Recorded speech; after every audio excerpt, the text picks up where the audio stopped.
This legislative session, you are going to hear about several bills that would impact transgender Texans, and today is one of those days. The Senate Committee on State Affairs is listening to public testimony on several of those bills. We'll break them down in just a minute, but first we want to go over a term that's going to come up a lot during coverage of transgender bills: gender dysphoria.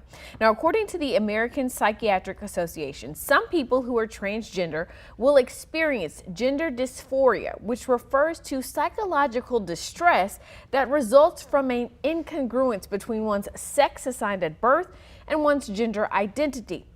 Though gender dysphoria often begins in childhood, some people may not experience it until after puberty or much later.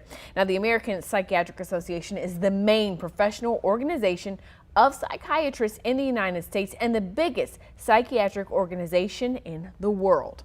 Some Republican lawmakers want to stop all medical treatment for transgender children and teens, as well as those with gender dysphoria. KVUE's Natalie Haddad is covering today's Senate State Affairs hearing and joins us live from the Capitol. Natalie.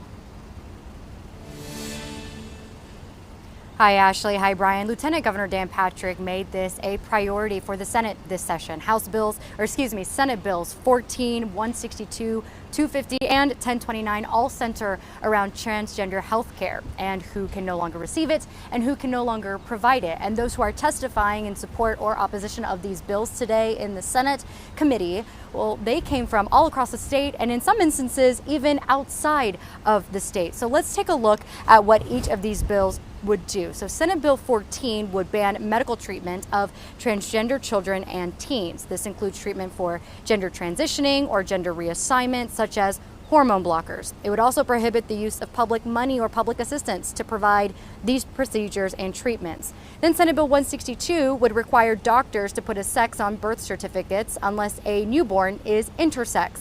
It also bans changing the sex on a birth certificate except in cases of an error. Then there's Senate Bill 250. That would also ban treatment of children, including of transgender healthcare with children, including children with gender dysphoria, and would revoke a doctor's license for prescribing drugs for children.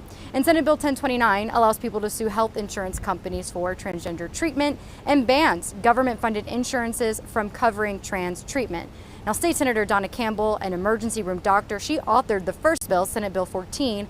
She says it's time for the government to step in. 15 years ago, it was really rarely heard of. Now it's just exploding, and it used to start with young teenage boys. Now it's just a plethora of young teenage girls. People testifying in support of the bill ranged from doctors from across the state to people with trans health experiences from as far away as Michigan, something we don't normally see here. Now, on the opposing side, LGBTQ+ advocacy groups, community members, and even doctors rallied at the Capitol as they prepared to testify against the bills themselves. Members of Equality Texas and the Transgender Education Network of Texas, even doctors, say when lawmakers decide who can access life-saving care, they are making decisions about who deserves to live. Important ways I think we should approach this is by telling the government that they have no business getting involved in making these medical decisions. It's a real slippery slope when they start picking and choosing which sets of guidelines we get to follow and which ones we don't.